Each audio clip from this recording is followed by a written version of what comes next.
네, 오늘 재직훈련 세 번째 시간인데요.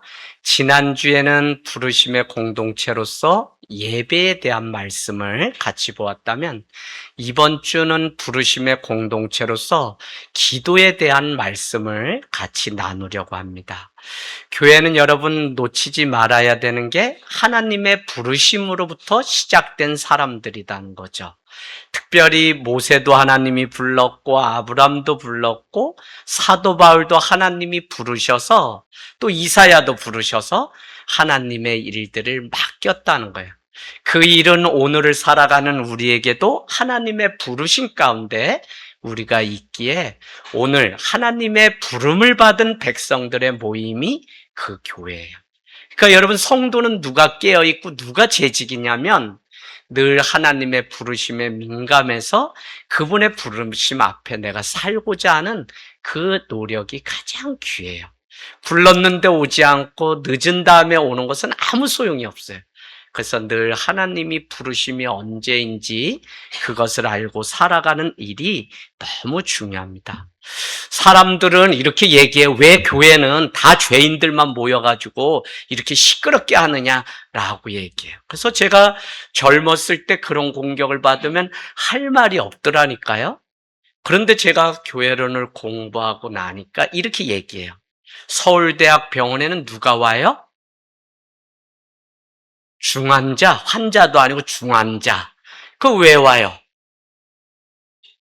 병 고치려고. 그래서 병을 잘 고친다고 소문이 나니까 그 다 환자들이 오는 것처럼 교회라고 하는 것은 다른 것이 아니라 누가 부름받고 오는 곳이냐면 죄인들이 부름받고 와서 복음을 통해서 복음을 알고 깊이 깨닫게 되면서 그 복음으로 인해 새 사람이 되는 거예요. 여러분, 우리가 이 복음을 안다고 하는 것이 오래 복음 하면서 계속 했는데 놓치지 말아야 되는 것이 무엇이냐면 이 복음을 아는 일에 멈추면 우린 안 돼요. 그게 로마서에 있어요. 우리 같이 넘어가 볼까요? 로마서 16장 26절에서 27절. 로마서 우리 같이 읽겠습니다. 로마서. 주님이 왜 우리에게 복음을 주셨냐면 로마서 16장 26절, 27절. 자, 25절부터 읽겠습니다. 시작. 나의 복음과 예수 그리스도를 전파함은 영세 전부터 감추어졌다가 이제는 나타나신 바 되었으며 영원하신 하나님의 명을 따라 선지자들의 글로 말미암아 모든 민족이 믿어 순종하게 하시려고 알게 하신 바 그 신비의 계시를 따라 된 것이니 이 복음으로 너희를 능히 경고하게 하실 지혜로우신 하나님께 예수 그리스도로 말미암아 영광이 세생 무궁하도록 있을지어다. 아멘. 복음으로 너희를 능히 경고하게 하시는데 그 복음을 왜 주셨다는 것이냐면 우리가 믿으면 구원을 얻지만 오늘 여기 말씀에 이렇게 돼 있죠. 너희가 믿고 순종하게 하려고 이 복음을 주셨다고요. 그러니까 뭐냐면 여러분, 복음으로 기쁜 소식으로 우리가 죄인들의 모임인데 구원을 얻었지만 결국은 이 구원의 완성이 있기까지는 우리는 계속 순종의 자리에 나가기 위해서 오늘도 복음의 옷을 입고 예수 그리스도를 무장하고 예수 그리스도로 다시 그분 앞에 서는 이 부르심의 공동체가 돼야 된다는 거예요. 복음 왜 줬다고요? 믿고 순종에 이르게 하려고 우리에게 복음을 주셨어요. 그래서 성도는 늘 복음 가운데 이 말씀 가운데 이게 되지 않으면 교회도 다녀요. 그런데 내가 뭐 변화가 없어 내 삶 가운데. 그냥 다 의무적으로 하고 억지로 하는 일이 된다면 그 일은 다 복음 가운데 하나님이 우리에게 주신 목적을 우리가 놓쳐서. 근데 이 복음을 만나고 이 기쁨을 알게 되면 그냥 잠이 와도 그냥 눈을 막 감고선 어떻게 해요? 그냥 이 말씀 읽고 복음 가운데 나가는 거죠. 제가 어려서 그냥 호롱불 킬 정도로 첩첩 산골에 살았는데 저녁이 되면 그냥 뭐 이렇게 재우는 게 아니라 어머니가 다 밥상을 불러내고는 한 사람이라도 많을 때 우리가 해야 된다 그래서 옥수수를 그때 손으로 다 하는데 손금이 벌써 9살 때부터 없어. 얼마나 일을 했는지. 자, 그래서 손금을 이렇게 옥수수를 막 따는데 그 어머니의 마음 가운데는 그 다음날 또 장에 가거나 뭘 하면 이게 그냥 돈이 얼마 받았다, 이 돈 버는 재미 때문에 얼마나 밤새도록 옥수수를 이렇게 하셨는지 몰라요. 여러분, 복음이 우리 삶 가운데 믿어지고 그 복음의 훈련을 통해 우리가 순종에 이르게 하려고 우리에게 복음을 주셨어요. 그래서 믿는 것으로 끝나는 게 아니라 복음에 합당한 삶은 믿고 순종에 이르게 하시는 이 복음이 날마다 우리 삶 가운데 있어야 돼요.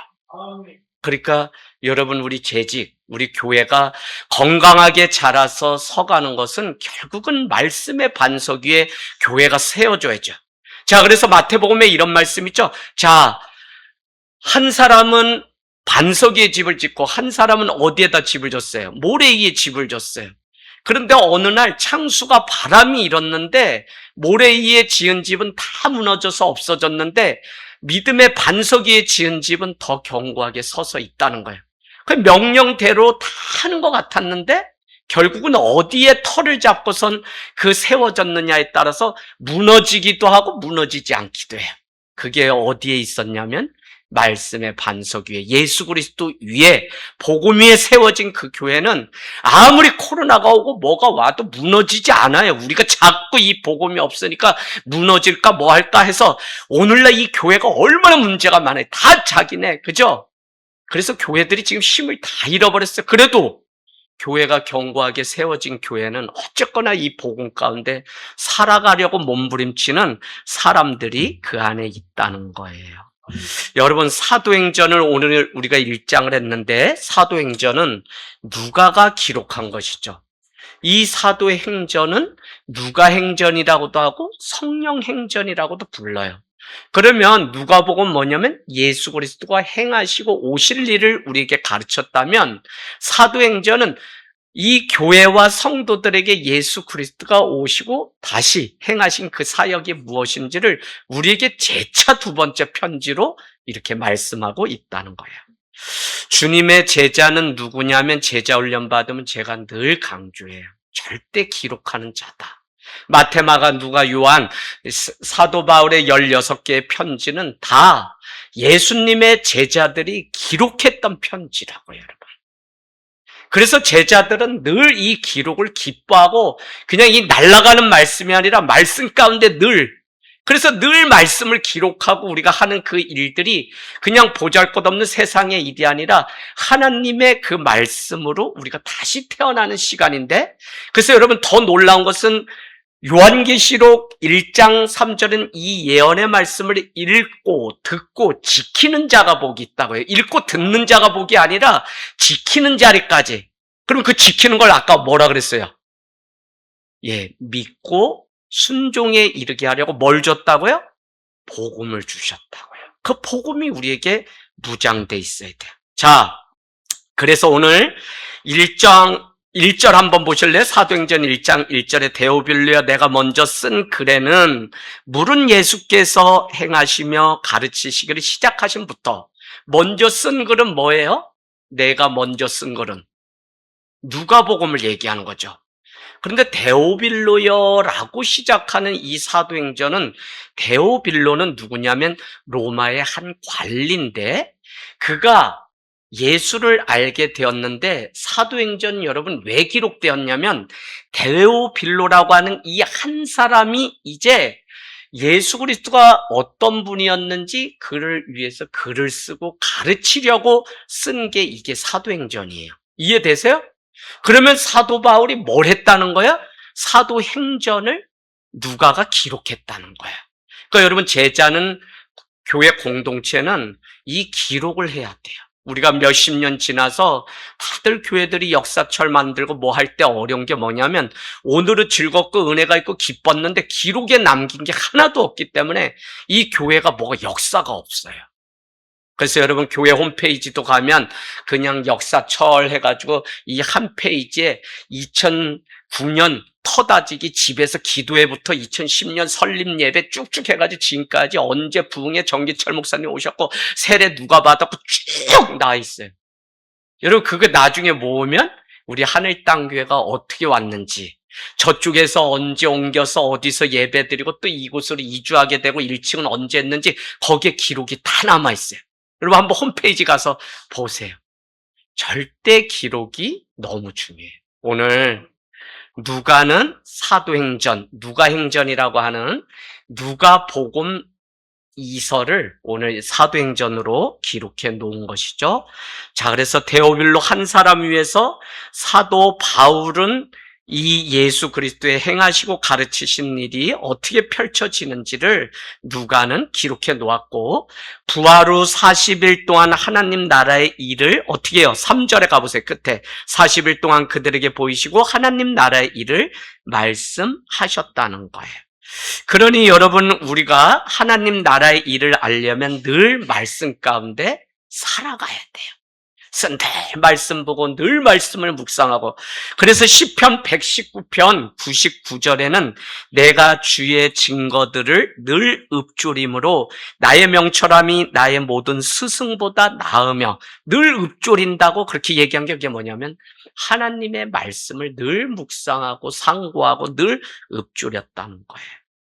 여러분, 재직이 되고 우리가 성도로 살아가는데 가장 필수는 무엇이냐면 하나님의 말씀을 기록하고 그 말씀을 읊조리고 묵상하는 이 일. 그래서 여러분이 항상 교회에 와서 뭘 누군가를 위해서 살고 목사님이 설교를 위해서 이 말씀을 본다면 그것도 아니에요. 제가 제 영혼을 위해서 아침이면 와서 말씀을 3장씩 꼭 읽고 기본적으로 시작하고 청소를 하고 뭐 늘 이렇게 움직이는데, 그게 뭐 설교를 위해서 읽는 게 아니라 나의 영혼을 위해서 하루를 말씀으로 시작하기 위해서. 그래서 일도 가셔야 되고 뭐 해야 되는 많은 일이 있는데, 부디 성도들이 놓치지 말아야 되는 게 열심보다 균형이 중요하고, 균형이 있어야만 그 삶에 열매가 있는데, 그래서 여러분 지치지 않으려면 늘 그 안에 풍성한 말씀이 늘 나를 움직여야 돼. 그러니까 늘 이 시편 119편 99절처럼 나는 늘 읊조린다고 하는 이 고백이 우리에게. 그래서 다른 사람 위해서 권사님 헌신도 하고 누구도 세우고 막 이래야 되잖아요. 집사님들도. 그럼에도 불구하고 내 영혼을 살피고 돌보는 일을 늘 할 수 있어야 돼. 그러려니까 기록하고 은혜를 기록하고 또 어떻게 해요? 그 말씀을 늘 읊조리고 상고하는 일이. 그래서 여러분, 내년 준비할 때 뭐 교회를 위해서 내가 뭐 한다가 먼저가 아니라 내 영혼을 진실되게 주님 앞에 돌보기 위해서 나는 이 신앙생활의 ABCD를 어떻게 할 건지. 어떤 사람은 오늘 저한테 보냈더라고요. 10가지의 감사 제목을 쭉 보내셨는데 이분이 이걸 하실 수가 없는데 저에게 이게 보내오셨어요. 그래 가만히 보니까 어떻게 이 사고 난 것도 감사하고 뭐 한 것도 감사하고 도저히, 근데 그 안에서도 지켜주셨으니 감사합니다라고 보냈는데, 제가 그 글을 읽으면서 이분 깨어있구나. 그래, 우리 집사님 깨어있구나. 여전히 기도하시는 분이시구나 하는 마음의 안심이 놓였어요. 여러분, 오늘 주의 제자들에게 성경은 무엇이라고 말씀하시나요? 사도행전은 성령이 임할 때까지 너의 자리를 잘 지키고 기다리며 기도에 힘쓰라고 오늘 우리에게 말씀하고 있어요. 4절 말씀 보세요. 그럼 우리가 뭐 해야 되나요? 하나님 나라의 일이 3절에 이제 말씀하셨는데 하나님 나라의 일을 위해서 우리가 뭘 해야 되나요? 막 나가야 되나요? 했더니 아니, 너희는 예루살렘 아버지 집을 떠나지 말고 기다리라고 4절은 말씀하고 있어요. 예루살렘은 우리가 말하는 교회인 동시에 영적인 하나님의 은혜가 있는 곳이기 때문에 무슨 말이에요? 하나님의 일을 위해서 열방의 증인이 되기 위해서 우리가 먼저 뭘 해야 되냐면 엎드려야 돼. 멈춰서야 돼. 그곳에서 하나님의 은혜가 채워질 때까지 움직이지 않겠다고 하는 그게 준비되지 않고 세상에 나가니까 우리가 늘 그냥 세상 사람처럼 사는데 익숙하고 그렇게 돼요. 그래서 하나님의 말씀 가운데 예루살렘 떠나지 않고 그 자리를 지키고 기다리는 그 삶이. 그 언제까지 기다리라는 거예요? 언제까지? 그 7절 말씀에 가보니까 아주 대놓고 얘기합니다. 회복이 언제까지입니까? 라고 했더니 때와 시기는 너희가 알 바도 아니고 하나님께 권한이 있으니 너네는 그냥 기다리라는 거예요. 그러니까 여러분, 우리에게 더 중요한 것은 때와 시기를 아는 것보다 더 중요한 것이 있는데 그게 결국 뭐라는 거냐면 8절 말씀이에요. 성령을 받고 권능을 받고 너희가 온 유대 사마리아 땅끝까지 이르러 증인이 되리라 했는데 먼저 너희가 때와 시기를 아는 데보다 더 중요한 게 뭐냐면 성령을 받는 삶. 여러분, 교회가 성령 공동체인데 딱 사람을 만나보고 어느 교회 가면 부드러움 속에서도 성령이 그 안에 운행하시고 안 하시고를 다 이 성령 가운데 깨어있는 사람은 다 알아요. 목사가 목사를 만나도 저 사람이 기도를 얼마나 한 사람인지 솔직히 다 알아요. 저분 얘기 몇 마디 해보면 혼자 세상적인 염려 근심 가운데 막 살아가서 아유 저분 저렇게 하면 목회 못하는데 교인들한테 어떻게 깨우려고 다 보인다고 솔직히 말을 안 하는 거지. 맞아요 틀려요. 다 알아요 여러분. 막 뭐 있고 막 있고 뭐 하는 것 같아도 저분이 정말 주님 앞에 진실되게 하고 실력이 영적으로 있는지 없는지가 다 있어요. 책임담에 이런 글이 있죠. 오래 엎드린 새가 더 높이 더 멀리 납니다. 그런가 하면 책임담에 또 무슨 말이 있어요. 못생긴 나무가 산을 지킨다. 좋은 나무들은 다 팔려가고 잘려졌는데 못생긴 놈이 끝까지 그 자리 지키다가 제가 목회해보니까 잘난 건 사람은 다 그냥 그래서 내가 우리 하늘땅교회는 다 죄 중에 아주 그지 중에 아주 그지, 아주 실패도 다 해보고 아픔도 다. 집사님 잘못 오신 거다? 다 그런 사람만 여기 있어. 그 집사님들 즐겁고 막 이러니까 우리가 도전받고 은혜 받는데 저는 그게 우리 하늘땅교회를 살리는 능력이고 힘이에요.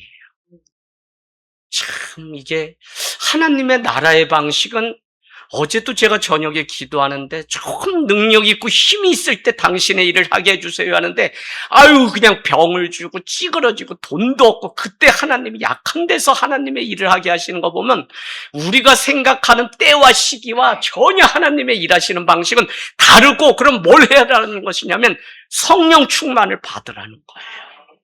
그 성령을 준비하는 그 일이 하나님의 나라의 일을 준비하는 것이고 성령이 임하면 내 생각과 하나님의 생각이 서로 다름을 우리는 구분하게 돼요. 우리가 늘 예수 믿고 교회를 다니는데 사람의 생각을 뛰어넘지 못하고 늘 그 자리에 빠져서 우리가 허우적거린다면 100% 내 안에 성령 가운데 충만함이 없는 거예요, 여러분. 어떻게 성령 충만하지 않은데 개척을 나가고 맨손으로 나가서 교회를 세울 수 있겠어요? 성령 충만이 준비되어서 그냥 막 사돈 팔촌 다 말리는데도 지금도 저기 가서 내가 십자가 꽂으면 거기에 교회가 됩니다. 그러니까 막 이 사역자, 사명자는 막 불이 타는데 주변에 있는 사람들은 인간적으로 걱정하고 뭐하고 다 이러는 거예요. 여러분 성령 충만 받아야지 교회도 일이 되지.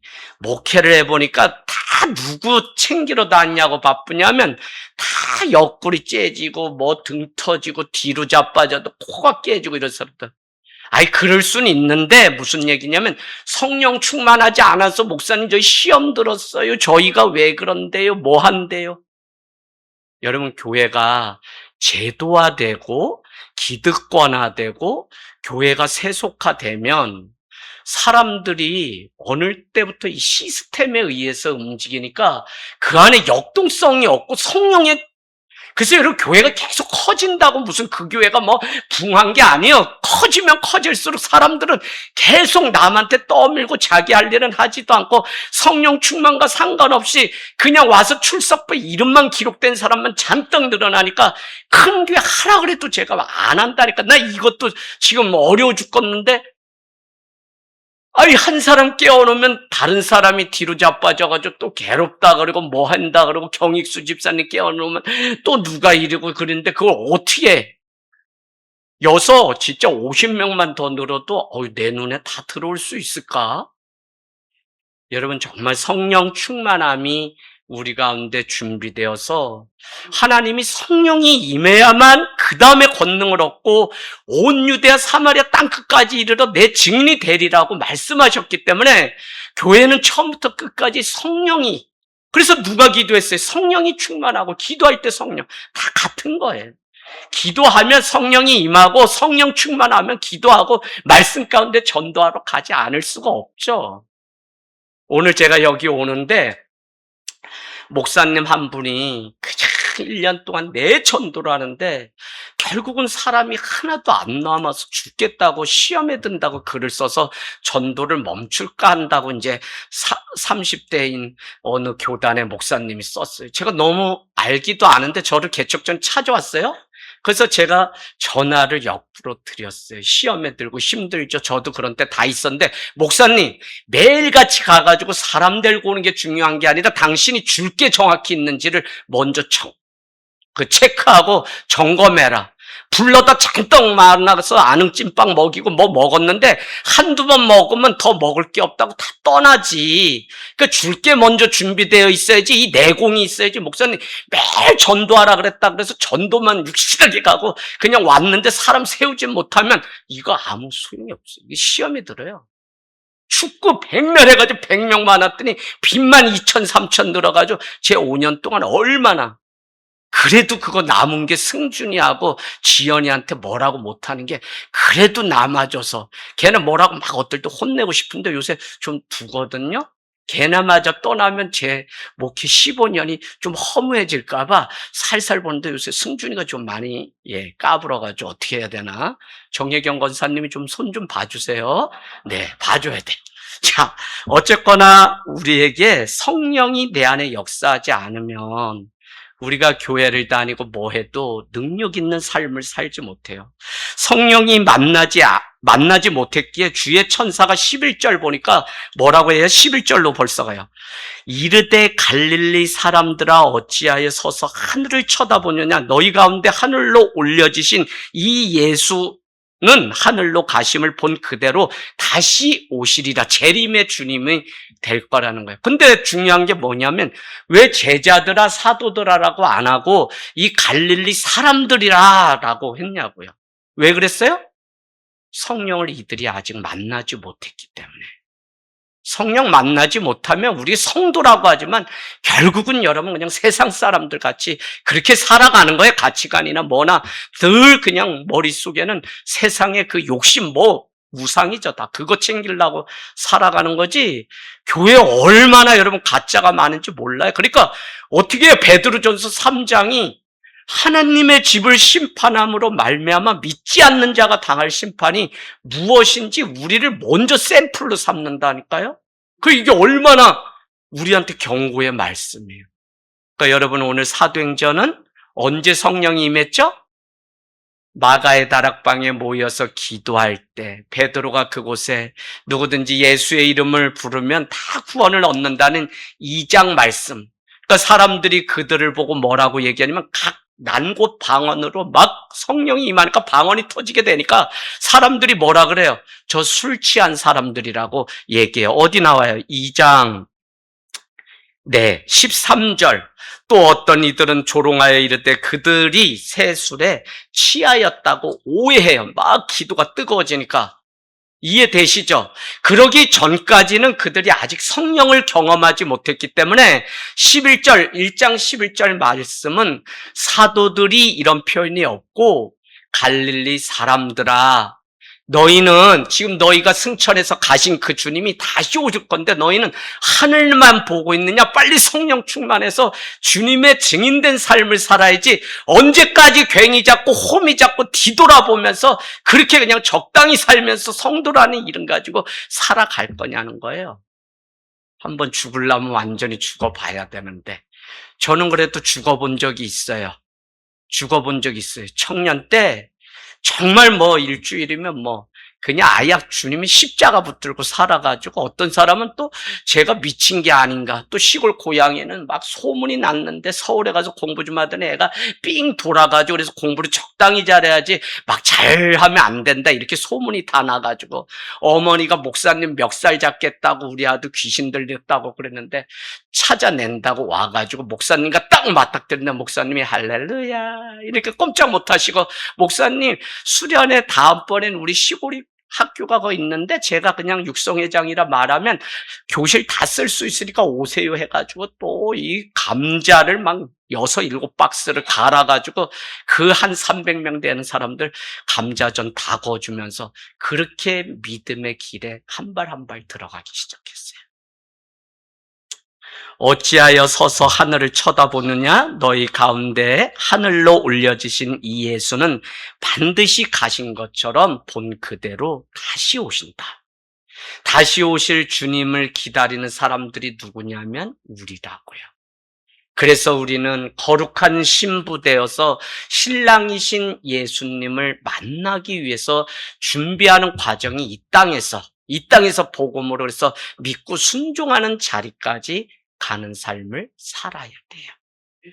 여러분, 이제는 성령을 받아 주님의 증인이 될 준비를 해야 하는데 그냥 하늘만 바라보고 있으니까 책망하는 것이죠. 그런데 저는 이 말씀을 통해 주의 천사가 그 일을 감당했는데 만일 우리 공동체 안에도 누군가가 천사가 되어서 책망하고 권면할 수 있는, 우리 이번 주 예배 후기에 이성애 권사님이 내가 어떻게 권사로서 누군가를 보면 권면해야 될지 고민이 된다고 예배 후기에 써놨더라고요. 기도하면 하나님이 다 알려주시지 무슨 인간적으로 권면하라는 거 아니잖아요. 깨어서 믿음 가운데 살아가라고 권면하는 거지. 그래서 그 사람이 있다면, 나를 세워주고 나에게도 권면해 줄 수 있는 사람이 있다면 그게 얼마나 복이고, 그게 결국은 갈릴리 사람이라는 그 책망 속에 있지만 그 말을 듣고 결국 오늘 이 제자들은 예루살렘으로 돌아와서 그 자리를 떠나지 않고 기다리게 돼요. 자, 오늘 말씀의 결정적인 것은 주의 제자는 정말 누구냐? 성도는 기도에 힘쓰는 자가 재직이에요. 오늘 14절 말씀에 가보실래요? 여자들과 예수의 어머니 마리아와 예수의 아우들과 더불어 마음을 같이하여 오로지 기도에 힘썼다는 거예요. 오늘 이들은 오직 성령이 임하시면 땅끝까지 증인이 되리라고 하는 약속을 붙잡고 기도했어요. 우리가 기도할 때 그냥 기도하면 못해요. 약속의 말씀을 먼저 붙잡고 있어야만 우린 기도할 수 있고요. 초대교회는 그 약속의 말씀을 붙들고 오늘 기도하는데, 가만히 생각해 보세요. 핍박 가운데 내가 만난 복음은 있는데 이 복음을 전해야 되는데 복음을 전하면 다 목에 칼이 들어오는 사자밥이 되는 때에 1장 8절은 성령만 임하면 권능이 임해서 너희가 땅끝까지 이르러 내 증인이 되리라고 하는 그 약속의 말씀이 있으니까 이제는 우리가 성령 가운데 있으면 하나님이 그 다음부터는 이 복음을 마음껏 전할 수 있게 하겠구나 하는 이 기쁨이 그들에게 약속이 되어서 있었다니까요. 그 약속 붙들고 그들은 성령 충만함을 위해서 오늘 기도하는 일에 오로지 힘썼다는 것입니다. 여러분, 얼마나 사모하면서 간절히 기도했는지 우리는 100% 기도 응답받는 기도의 비밀은 약속의 말씀에 내 소원을 일치시킬 때 100%의 그 응답이 우리 가운데 있어요. 다시 말씀드릴게요. 100% 기도 응답은, 기도의 비밀은 약속하신 그 말씀에 내 뜻을 일치시키는 거. 이게 조율도 아니에요.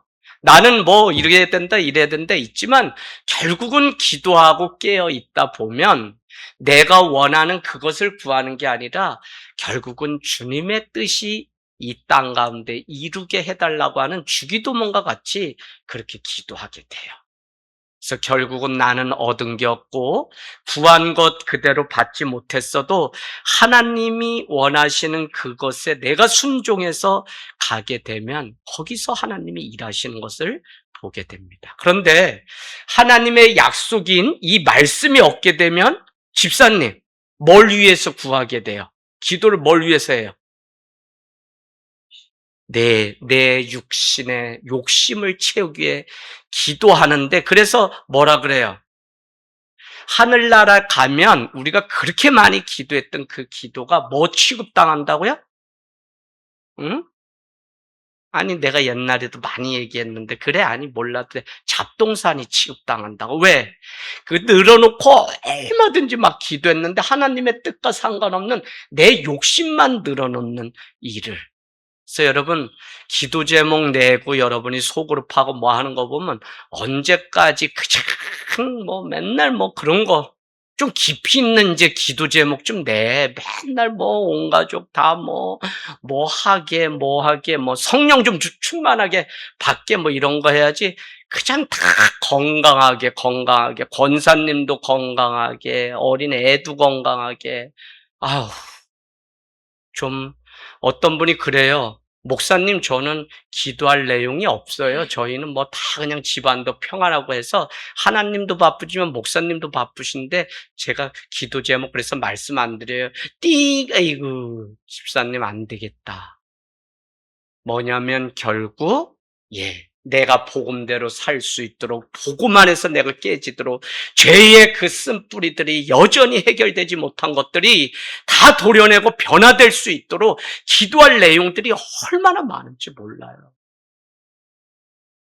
여러분 제자훈련 그렇게 하는데 제가 왜 자꾸 오래 복음 하냐면 제자훈련 10년이고 20년이고 평생 하는데 왜 제자훈련 마치고 나면 더 땡땡이를 까고 말도 안 듣고 남 지적질은 뭘 그렇게 더 잘 영안발 그랬더니 남 잘못만 그렇게.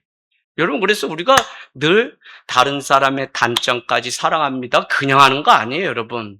계속 그나마라도 하니까 그냥 눈이라도 가려져가지고 하는 거지. 아우 저희는 먹기만 저렇게 좋아해 막 하고 얼마나 난 그냥 전화 받지도 않지만서도 하늘 땅 교회 하면서 가장 목사님들 얘기 듣고서 저희 보고 뭐냐면 줄날은 일체 전화가 없어. 은혜를 이빨 받아가지고 완전히 잠재우거나 아니면 예배가 너무 피곤해서 집에 가서 아야 빨리 초저녁에 입신하거나 두 가지인데 모르겠어요. 다른 교회는 그이가 저이가 그러니까 제자훈련을 그렇게 하는데도 사람들이 변화되지 않고 그래서 그게 제가 뭐라고 느꼈냐면 옳거니 우리가 믿는다는 게 종교화에 불과하구나. 그러니까 복음으로 거듭나는 이 복음화가 되지 않으면 한국교회는 아무 소망이 없다는 마음에 올해 아주 불이 나가지고 그냥 이 복음 한 거지. 여러분 그냥 한 게 아니에요. 복음 왜 주셨다고요? 로마서 16장 마지막에 뭐요?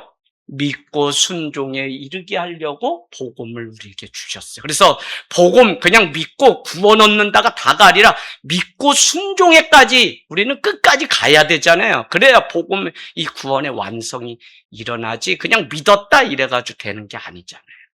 그래서 늘 복음 가운데 나를 깨우고 또 깨우고 아침에 일어나면 주의 말씀이 밥상보다도 먼저 이 말씀의 상이 우리 가운데 늘 있어야 돼요. 여러분, 성령이 임하니까 약속받은 그 사람들, 사도들이 세워지게 되죠. 그래서 15절, 1장 15절, 모인 무리의 수가 약 120명이나 되더라. 그때에 베드로가 그 형제들 가운데 일어서서 이르되, 초대 교회가 120명이 모여서 기도했어요. 근데 우리는 잘 아는 것처럼 오병이어 기적을 통해 이미 예수님의 사람들이 5,000명이나 그 기적을 보고 놀라운, 물론 이 사도행전을 읽다 보면 3,000명, 5,000명, 7,000명을 먹이고도 남았다. 제자들이 세워진 자들이 있었을 텐데 120명밖에 오늘 없어요. 그럼 다 어디 간 거예요, 어디? 자, 그런데 성경은 더 정확히 읽어야 되죠? 몇 명이라 그래요? 거기에 120명이나로 돼 있어요. 120명이나. 예수님 한 사람이 온 세상을 바뀌는 능력이라면 120명이나 있는 이것도 하나님의 성령이 임하면 놀라운 일이 일어날 것을 알기 때문에 이 저자였던 누가는 120명만 남았더라가 아니라 120명이나 모여서 기도에 힘썼다고 그렇게 말씀하고 있어요. 여러분, 그만큼 복음에는 능력이 있음을 알기 때문에 120명도 부족한 게 아니라 충분하다고 하는 사실을 강조하고 있는 거예요. 그런데 재밌는 것은 오늘 자기가 뭔 자격이 있다고 예수님 3번이나 부인했던 베드로가 벌떡 일어나서 이제 말을 뭐라고 얘기하기 시작하거든요. 여러분, 베드로가 일어나 형제들 가운데 말을 하는데 아무 자격 없는 자가 일어난 거잖아요.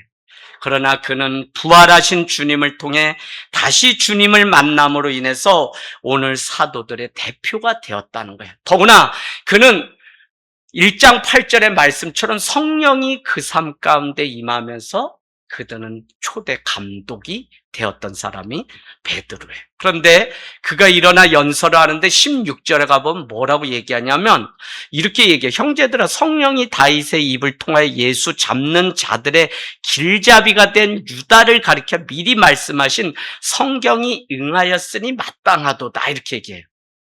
느닷없이 유다, 가룟 유다를 얘기해요. 예수를 팔았던 가룟 유다, 은 30에 팔았던 가룟 유다. 근데 여러분, 중요한 게 뭐냐면 저는 오늘 이 말씀이 생각나요. 그래, 성도들도 많고 다 예수 믿고 교회도 많은데 진짜와 가짜는 뭐냐면 성령이 그 안에 충만한지 아닌지가 결정한다는 거. 왜? 오늘 베드로도 예수님을 3번 부인하고 가룟 유다도 예수님을 팔았지만 가룟 유다는 자기가 옳은 대로 속연 대로 산다고 결국 뭐예요? 자살을 선택하게 돼요. 그러나 베드로는 성령이 임하게 되면서 그는 회개하여서 돌이켜서 오늘 감독이 되는 놀라운 일들이 있어요. 그래서 성령이 필요한 거예요. 그래서 사도행전에 성령이 임하면 증인이 된다는 게 무슨 준비되고 구비된 사람들이 아니라 오늘 너희가 때와 시기는 알 바가 아니고 무조건 어떤 사람이든지 너희 가운데 성령이 임하게 되면, 여러분, 성령이 임하게 되면 그 사람을 통해서 사도로 하나님이 일하시는 일들이 가능하다는 사실이죠. 정말 성령 충만받고 새 사람이 된 베드로를 생각하면 인생은 순간 무엇을 바라보고 돌이키냐, 방향이 어디에 있느냐, 실수도 하고 실패도 할 수 있어요. 그러나 돌이키면 살아나는데 이걸 못하고 내 길을 고집하고 내 길로 가야 자식이 잘 되고 내 길로 가야 잘 산다고 집착하는 이것이 결국 성령이 없는 삶의 증거라고요. 우리가 성령을 받고 안 받고는 하늘과 땅 차이에 인생이 완전히 달라져요. 그래서 여러분, 직분이 뭐다, 이거 목사다, 이것도 중요하지 않고 제가 살아보고 목회를 하면서 결국은 오늘 현재 지금 내 안에 성령이 운행하시고 성령이 내 안에 능력이 되어서 살아가는 삶을 살고 있는지가 중요해요. 그래서 내일이 중요한 게 아니라 지금 깨어서 오늘 주의 성령 가운데 하나님이 하시고자 하시는 뜻을 이뤄드리는 제자인지가 너무 중요하다고요. 제자는 먼저 뭐였다고요? 절대 기록하는 자.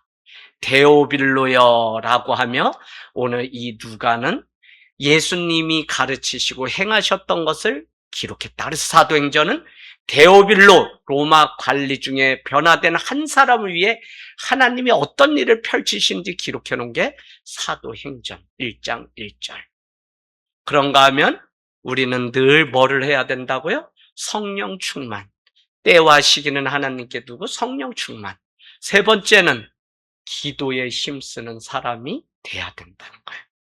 여러분, 오늘 인생 복음이면 바뀝니다. 저도 코로나 기간에 팀 켈러라고 하는 목사님이 쓰신 책의 가장 도전이 되었던 것은 우리 사람들 안에 우상이 있다.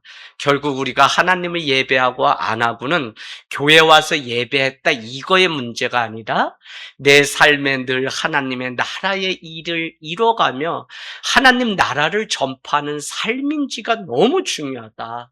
그러려면 우리 안에 우상을 제거해야 되는데 이 우상은 자기 중심성이며 자기 이득을 따라서 살아가려고 하는, 그래서 가만히 생각해 보면 집사님 누가 나쁘다 좋다가 아니라 뭘 선택하고 내가 했다 안 했다도 가만히 내 자신을 보면 나인데 편한 대로 내가 살아온 게 맞아요.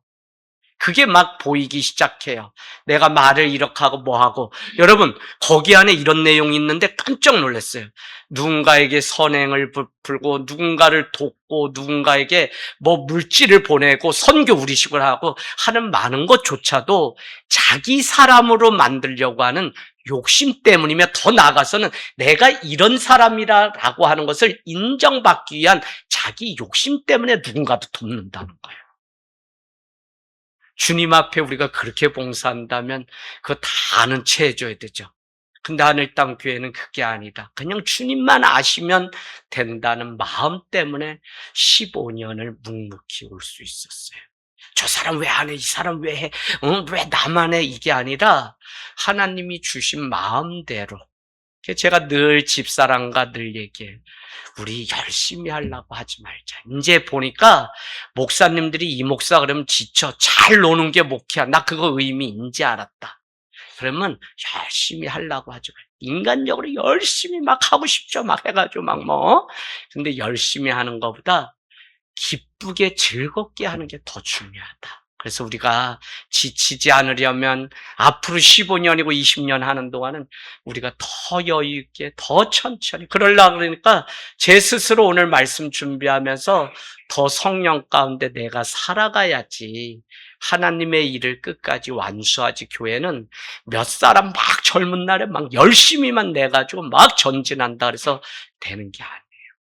오히려 하나님의 성령 가운데 그 음성을 듣고 주님이 기뻐하시는 자리에 믿고 순종에 이르는 그 삶을 위해 날마다 한 걸음씩 경주하는 그게 더, 그러다 보면 내가 잘하고 있는지 복음이 나를 기쁘게 하고 움직이는 삶인지 우리 스스로를 점검하게 돼요. 교회 뭐 모태신앙으로 다 우리 뭐 잘했지 저 제외하고는 다 물어보면 그 승질이 엄청나. 뭐 모태신앙에다 뭐 또 3대는 믿어야만 하나님 축복하신다니까. 아니 성경에 앞만 찾아봐도 뭐 3대라는 건 없는데 교회를 갔더니 3대는 집사람이 고민을 했다는 말이 승질이 나더라고. 내가 잘 키우고 뭐 이래가지고 전도사님하고 결혼하자면 딱 할 수 있잖아요. 근데 자기는 원래 3대째 뭐 믿는 가문하고. 그래서 그건 뭔 근거냐 그랬더니 어려서부터 이렇게 쭉 내려온 게 물론 무슨 의미인지는 알아. 그런데 어머니가 아무리 기도해도 그 사람이 지금 복음 가운데 믿고 순종하는 삶에 이르냐 안 이르냐가 중요하지 성령 충만이 없는데 어머니가 쌓아놓은 그 덕에 내가 산다. 이건 너무 세상적이지 않나요 사실? 세상적이에요 여러분. 바로 믿어야 돼요. 믿음은 내가 하나님 앞에서 믿음이지 무슨 부모님이 쌓아놓은 그걸로 천국 간다 그러면 그 세상에 공덕 쌓아서 집안이 잘 되는 불교나 무슨 천주교랑 무슨 달라요. 여러분 아니에요. 내가 믿고 그러니까 우리 자녀를 위해서 우리가 몸부림치는 게 그놈 입술로 하나님을 믿고 하나님을 고백해야 되는 일이지. 우리가 열심히 해서 걔가 천국 갈 수 있다면 나 아주 교회에서 그냥 합숙훈련 합시다, 집사님. 그냥 다른 거 하지 말고. 그렇게 해서 경익수 집사님이 천국에 30평 금방에 들어가가지고 독채에 살 수 있다면 우리 아주 그렇게 하지. 또 그게 아니잖아, 사실. 그런데 우리는 뭐 없는 얘기 만들어서 뭐 이렇게 하면 뭐 헌금마이 하면 금방 25평 이상으로 들어가고 뭐 하고. 근데 또 누군 그러잖아. 천국에 가봤더니 문 안 열리는 사람 다 목사들은 그 앞에 섰는데 문이 안 열리더래잖아. 그리고 뭐 100점이 돼야지 문이 열리는데 뭐 했냐 너 하니까 뭐 주일학교 교사 30년 했어요. 그래봐야 1점 이렇게 되더래죠. 뭐 했어요? 또 10점도 못 채워서 그 사람이 울면서 저는 하나님이 아니면 구원을 받을 수 없습니다. 그러니까 천국 문이 탁 열리더라고요. 그 우리 자랑할 게 하나도 없어요. 오늘 주님 앞에 우리가 여러분 마지막은 교회는 성도는 우리 재직들은 사도들과 하나 되어 온전한 한 몸을 이루는 거예요. 다른 게 아니라 우리가 서로 하나 되는 삶. 21절, 22절. 항상 우리와 함께 다니던 사람 중에 하나를 세워 우리와 더불어 예수께서 부활하심을 증언할 사람이 되게 하려 하리라 하거늘. 이 말은 누구나 더불어 함께 살아갈 수 있는 사람이라면 사도가 될 수 있다고요. 우리 안에도 혼자 자기를 잘하는 사람이 있고 또 함께 잘하는 사람이 있어요. 그래서 우리 하늘땅교회는 그 모양대로 생긴 대로 하겠다는 대로 막 강제로도 안 시키고 하겠다는 거 못하게를 안 해요. 우리 하늘땅교회는 그 장점이에요. 나도 안 돼 죽겠는데 뭘 남들까지 성도들. 그러나 그냥 복음 가운데 삽시다 이러고 우리가 가는 거지. 안 하겠다 그래 또 뭐라고 안 하고. 집사님 편해요? 이 하늘 땅 교회 오시니까 편해요? 편하면 이거 문제 있는 거야. 네, 왜 그러냐면 우리는 늘 자라가는 일에 힘쓰고 애써야 돼서. 근데 이제 편하다는 게 무슨 말인지 제가 알아요. 그래야 하나의 땅 교회. 근데 정말 재직이 되고 교회 한 리더가 되려면 결국은 함께 있을 때 잘 하나 되게 하는 힘이 있어야 돼요. 그래서 여러분, 우리가 교회가 공동체인데 함께의 영성이잖아요. 근데 더 중요한 건 뭐라고요? 홀로의 영성이 되는 사람이 함께도 있을 수 있어요. 그래서 주일날은 혼자 내가 일주일 하나님 앞에 어떻게 단독자로 살아갔는지 그 삶을 가지고 나와서 모여서 간증하고 은혜를 나눈 거지. 혼자 있는 가정에서는 늘 남편하고 쌈박질하고 뭐 조선팔도 욕 다 하다가 주일날 함께 모이면 그 사람이 또 승질을 막 목사님한테 풀고 뭐 권사님한테 풀고 막 다 이렇게 돼요. 그러니까 여러분이 함께 하나가 된다는 게 얼마나 어려운 과정을 통해서 공동체라는 이 지체가 하나 된지 몰라요. 이승수 집사님, 집에서도 둘이 하나 되는 것도 쉬워요? 어려워요?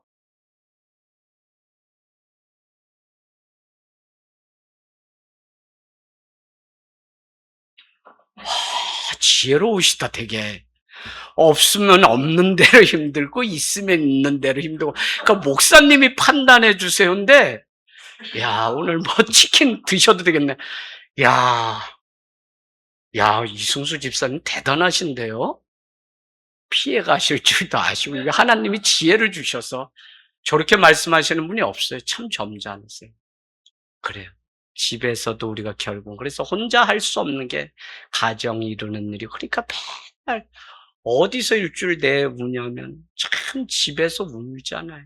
그러니까 나는 우리 교회 막 여성들만 목회가 잘 되니까 다 눈 보면 다 눈에 진물이 나고 뭐 다 터졌어. 그 수요일에 또 남자들이 만약에 왔다, 그분들은 집에서 이분들이 학대당하는 거야. 그러니까 괴롭고 힘드니까 수요가 금요일이고 오지. 지금 여성들이거든요. 대부분 다 뭐냐면 고난받는 종인 거야. 울다가 시간 되니까 또 주님 앞에 오면 하나님이 위로도 해주시고, 또 옆에 보니까 저희는 좀 괜찮은 줄 알았는데 또 저분도 눈물 흘리고 아픈 사연을 들으니까 교회는 다 그런 사람이 오는 거구나. 나만 힘든 게 아니구나. 같이 우리 손을 잡으니까 그러면 살만한 인생이 되죠. 이번에 이제 이렇게 길에 시골에 이제 다녀왔어요. 겨울에 난방비가 한 300씩 드는데 제가 뭐 살아요? 얼까봐 켜놓는 거예요. 타이머. 뉴스를 아버지처럼 봐. 막 153 눌러가지고 오늘 횡성 날씨 띡, 안흥면 강림 날씨, 이거를 아버지가 아침마다 소리 내가지고 스피커폰으로 해서 엄마가 그냥 애들 자는데 한다고 저희는 뭐 저거 못 고친다. 늘 아침부터 이거 날씨 확인하는 거. 근데 제가 그거를 하고 있어요. 왜? 횡성이 오늘은 한파가 와가지고. 그럼 타이머 5시간으로 맞춰놓은 게 보일러 터질까봐 걱정나서 다시 여기 있지만 막 시골에 가가지고 3시간으로 바꿔놔야 되나. 그럼 가는데 기름하고 뭐 이러니까 5년 동안 25만을 띈 거예요. 제 가족을 늘 품고 있으니까. 근데 어쨌거나 이렇게 다녀오는데 누이들이, 야, 그거 못하려고 그래. 그냥 12월까지 아버지 엄마 길 다 마치고 나면 물 빼, 물 빼, 물 빼. 그래서 누나 그거 어떻게 하려고. 야, 구정 이제 그냥 펜션 얻어서 여행차. 아니 뉴스도 안 받는 넌 TV도 안. 누나 나도 알지. 그 말이 여기까지 왔는데 내가 안 한 건 누나들이 괜히 오해할까 봐 그러지. 엄마 아버지 돌아가시고 얘가 시골 탁 이제는 끊는구나. 그래서 누나들이 그렇게 해요. 그러더니 뭐 우리 집사람과 또 우리 사모님 재수 씨 앉혀놓고 이제 좀 여유 돈 것 같아. 니들 시집 와가지고 애썼다 이런데 60대 누나가 얘기하는데 경아는 몇 살이니? 50. 네가 뭔 50이 됐니? 그러니까 아이 저도 50이 됐어요. 그랬더니 누나가 아휴 20몇 년 와서 애 먹었다. 라키도 애 먹었다. 이러고 이제 좋게 해서 봤어요. 참 그 말 한마디 때문에 하나가 되게 할 수 있는 이게 그냥 사람의 말이 위로가 아니라 하나님이 성령 가운데 우리를 하나 되게 하시더라고요. 길 그 안에서 예배를 드리는데 막내 매형이 누나 막 뭐라 그러고 늘 그러는 사람인데 장인어른 생각하면서 편지를 써가지고 왔는데 완전히 성경 90%가 나올 정도로 매형이 얼마나 이 장례를 치르면서 그래도 믿음이 그 안에 들어갔는지 너무 기뻤어요. 우리가 너무 기쁘게 하나 돼서 이렇게 오는 시간이 있었습니다. 그래서 어떤 사람은 모이면 하나 되게 하고 어떤 사람은 또 갈라놓고 이러는데 그게 아니라 성령이 아니면 안 돼요. 그래서 성령 충만의 증거는 무슨 현상의 문제가 아니라 함께 할 수 있는 성숙함이 내 삶 가운데 있다면 그 사람이 성령 충만. 맞아요? 틀려요? 집사님, 함께 할 수 있는 성숙함이 있으면 성령 충만. 이거 한국교회가 지금, 예. 한국교회가 기도도 많이 하고 다 예배도 강조하고 일주일이면 53번의 예배를 드릴 정도로 과거에는 그렇게 예배를 많이 드렸는데 그게 중요한 게 아니라 그 안에 열매가 있어야 되는데 그 열매가 균형이고 그 열매가 바로 함께 있을 때 소리가 나지 않고 내가 그 모임 안에 감으로 인해서 그 안에 기쁨이 있다면 그게 성숙함이죠. 자, 오늘 가룟 유다를 대신할 사도를 뽑을 때 그들은 또 기도했습니다. 24절, 26절 그들이 기도하여 이르되 무사람의 마음을 아시는 주여 이 두 사람 중에 누가 주님께 택하신 바 되어 봉사와 및 사도의 직무를 대신할 자인지를 보이시옵소서. 유다는 이 직무를 버리고 제 곳으로 갔나이다 하고 제비 뽑아 마띠아를 얻으니 그가 11 사도의 수가 들어갑니다. 제비 뽑는 거 언제 했던 거죠? 구약시대에 하나님의 뜻이 있을 거라고. 자, 그런데 지금 아직 성령 충만을 받기 전이죠. 성령 충만을 받으면서는 제비 뽑는 일이 있질 않아요. 그냥 성령 가운데 기도하고 주님이 주시는 대로 순종해서 그 한 사람을 세웠지 뭘 제비를 막 이렇게 쌀을 흔들고 무슨 젓가락 흔들다가 그래 땅 이래가지고 하는 일이 없었다고요. 이 성령 충만이 임하면 질서가 생기고 성령 충만이 생기면 또 양보를 할 수 있고 기다릴 수 있고 하니까 우리 주일에도 총회하면 임원 세우고 하는데 여러분 다 그런 거예요. 저 사람이 세워지면 그분이 또 하나님의 뜻이 있겠지 하고 그가 또 세워지도록 또 부족하면 어떻게 해요? 우리가 그를 위해서 또 기도를 보태서 함께하는 이 일이 있는 겁니다. 여러분 사도로 뽑히려면 하나 되게 하는 자, 나누고 갈라지는 일을 하는 자가 직분을 맡으면 안 되죠. 그래서 하나 되게 하는데 그러려면 성령이 그 안에. 그래서 오늘 11 사도에 마띠아가 들어가게 되는데 마띠아는 여러분 아시죠? 마띠아는 이제 오늘 이후로는 성경에 나오나요? 안 나오나요? 안 나와요. 오히려 안 나오고 누가 나오냐면 일곱지사, 스데반, 빌립 이런 사람들이 나와요. 그 얘기는 또 무엇이냐면 바울과 같은 새로운 복음의 사도가 세워지듯 지금도 성령님은 계속해서 사람을 세워서 사도의 반열에 우리가 들어가게 하시고 지금도 교회는 계속해서 하나님의 일꾼을 찾고 계시고 일꾼을 세우는 일을 그러니까 주님이 뭐라 그래요?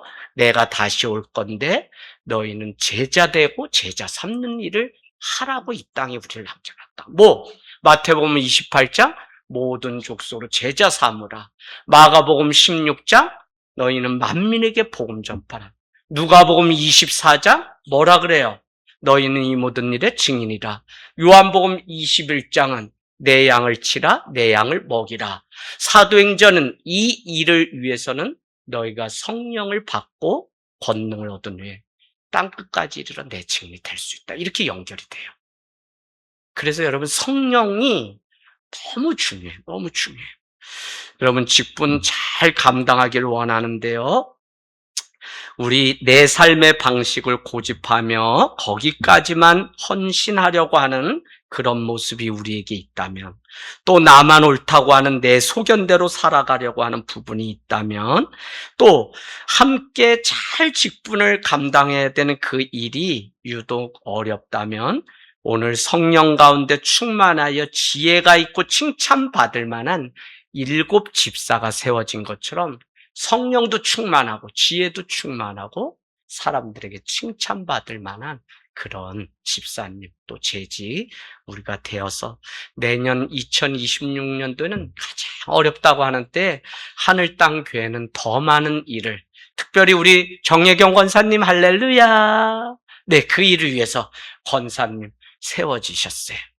아주 지금까지도 부엌에 가서 밥하고 맨날 하는데 목사님 그냥 그 앞치마 걸어주면 또 씨가 빠지게 고생하라는 의미니까 모자 들르고 탁 포근하게 요 목도리를 해주면 아우 너무 좋았어. 좋았대 받은 사람들이. 그런데 그거 했어도 의미는 나를 먼저 탁 이렇게 사랑으로 포개는 것처럼 다른 사람 품어주고 포개주세요 뭐 이런 의미로 했다는 거야. 예. 그래서 좋아요.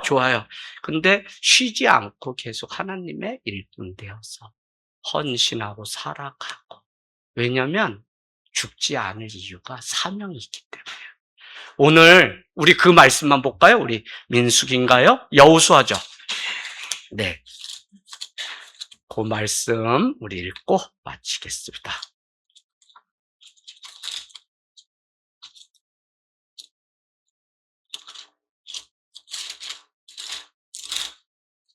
네, 신명기 말씀. 신명기 34장 7절.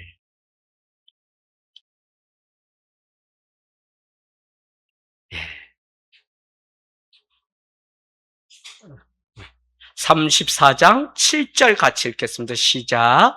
모세가 죽을 때 나이 120세였으나 그의 눈이 흐리지 아니하였고 기력이 쇠하지 아니하였다.